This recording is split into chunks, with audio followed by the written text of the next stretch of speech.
Hello दोस्तों, हमारे YouTube channel में आपका स्वागत है।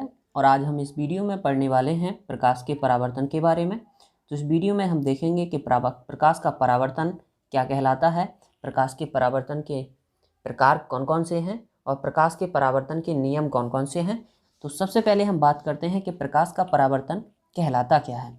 तो जैसे कि हम देखते हैं कि जब कोई प्रकाश किसी सतह पर आपतित होगा तो इस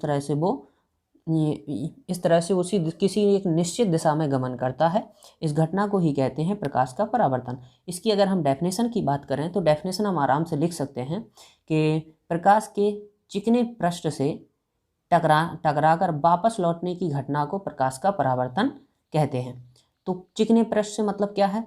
तो चिकना पृष्ठ यानी कि कोई ऐसा पृष्ठ होना चाहिए जो एकदम चिकना टाइप का हो। जैसे कि हम कह सकते हैं दर्पण का जो सरफेस होता है वो कैसा होता है, एकदम चिकना टाइप का होता है। या चिकनी कोई भी सतह हो सकती है जहाँ से प्रकाश का परावर्तन हो सकता है।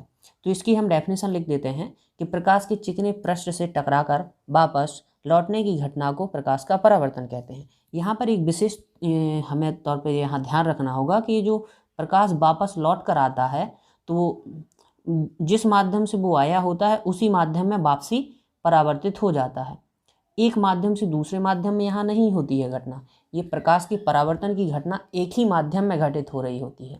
प्रकाश जिस माध्यम से आता है उसी माध्यम में वापस चला जाता है। तो ये घटना कहलाती है प्रकाश का परावर्तन। अब इसमें हम देखते हैं कि प्रकाश के परावर्तन के प्रकार कौन कौन से हैं। तो परावर्तन के प्रकारों की अगर हम बात करें तो परावर्तन के प्रकार दो टाइप के होते हैं, जैसे कि नियमित परावर्तन और दूसरा होता है विसरित परावर्तन, या इसी को हम अनियमित परावर्तन भी कहते हैं। तो जैसे कि आप इस पहले वाले डायग्राम में इसमें देख पा रहे हैं, आप इसमें देखेंगे कि कोई प्रकाश किरण निश्चित तरीके से इस तरह से आपतित हो रही हैं, उसी निश्चित क्रम में ही इस तरह से फिर परावर्तित हो रही हैं। तो ये घटना हो जाएगी नियमित तौर पे, ये घटना हो रही है, नियमित तौर पे प्रकाश परावर्तित हो रहा है एक ही क्रम में, इसलिए इसको कहते हैं नियमित परावर्तन।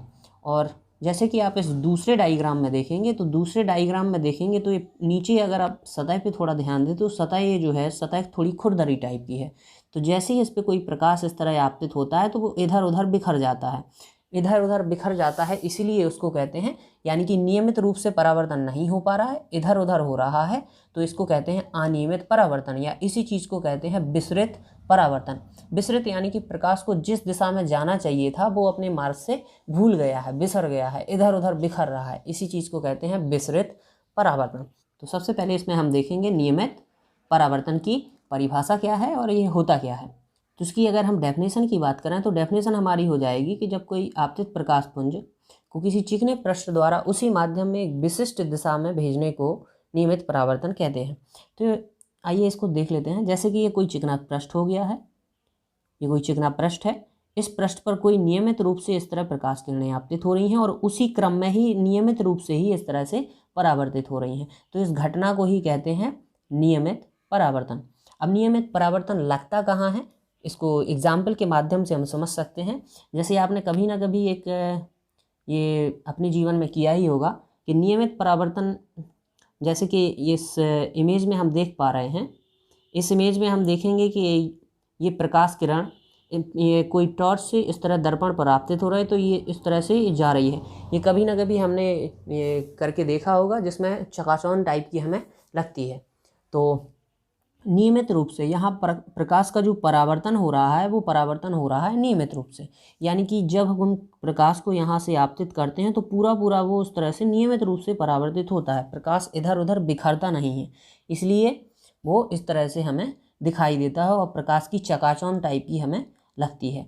तो इसकी डेफिनेशन को हम देख लेते हैं। जैसे कि जब प्रकाश किसी चिकने पृष्ठ जैसे दर्पण पर आपतित होता है तो वह समतल पृष्ठ एक विशेष दिशा से देखने पर चमकता हुआ दिखता है एवं अन्य दिशाओं से लगभग सामान्य ही रहता है। यदि हम दर्पण की दिशा को भी परिवर्तित करते हैं तो वह दर्पण अन्य दिशा से चमकीला दिखाई देता है।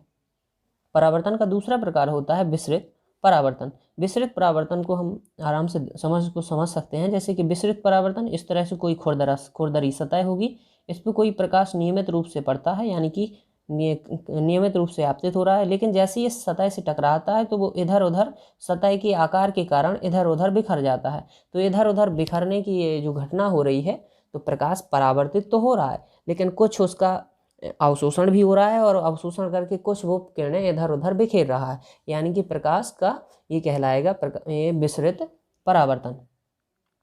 तो इसकी डेफिनेशन यही हो जाएगी कि खुरदरे पृष्ठों द्वारा प्रकाश को सभी दिशा में बिखरने के प्रभाव को विसरित परावर्तन कहते हैं।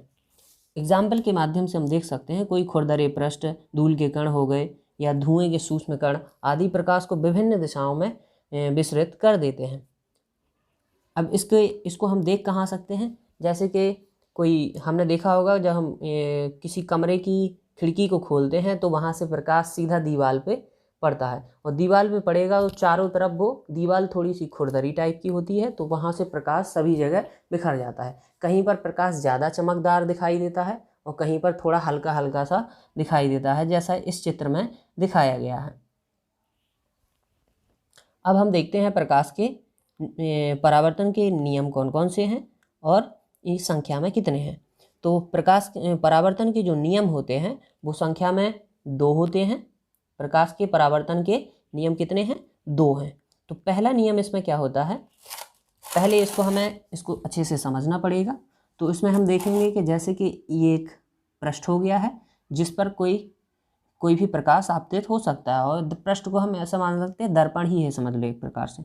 तो प्रकाश किरण इस तरह से आपतित होगी और इस तरह से परावर्तित हो जाएगी। तो इस तरह आपतित हो रही है प्रकाश किरण, आपतित यानी कि आ रही है उस तरफ, तो इसी को कहते हैं आपतित किरण। और जब प्रकाश किरण इस तरह से परावर्तित होती है पृष्ठ से, तो इस किरण को कह देते हैं परावर्तित किरण। परावर्तन की घटना हो चुकी है, इसलिए इस किरण को कहेंगे परावर्तित किरण। और इन आपतित किरण और परावर्तित किरण के बीचों बीच ये जो होता है इसको बोलते हैं अभिलंब। क्या बोलेंगे? अभिलंब।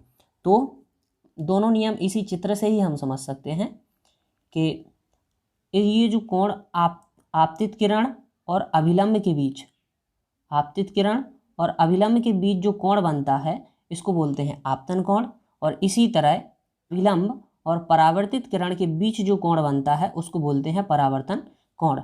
आपतन कोण को I से दर्शाते हैं और परावर्तन कोण को R से दर्शाते हैं, इसलिए ये समीकरण हो जाता है। समीकरण क्या हो, जब परावर्तन की घटना होती है तो प्रकाश जिस एंगल से आपतित होता है उसी एंगल से परावर्तित हो जाता है, यानी कि यहाँ पे हमें ये निकल के आ जाता है कि आपतन कोण बराबर हो जाता है परावर्तन कोण। तो पहला नियम हमारा यही है कि आपतन कोण व परावर्तन कोण समान होते हैं, यानी कि परस्पर बराबर होते हैं। अब दूसरा नियम हमारा क्या है, तो दूसरा नियम यही है कि ये देखेंगे यहाँ आपतित किरण है, ये परावर्तित किरण है और बीच में ये अभिलंब है। तो आपतित किरण, परावर्तित किरण और अभिलंब ये तीनों कहाँ पर होते हैं? एक ही तल पर होते हैं। तो दूसरा नियम हमारा हो जाएगा आपतित किरण दर्पण के आपतन बिंदु पर अभिलंब तथा परावर्तित किरण सभी एक ही तल में होते हैं। तो इस तरह से ये हमारे प्रकाश के परावर्तन के दोनों नियम हो जाते हैं। तो मिलते हैं नेक्स्ट वीडियो में। अभी तक के लिए धन्यवाद। Thank you.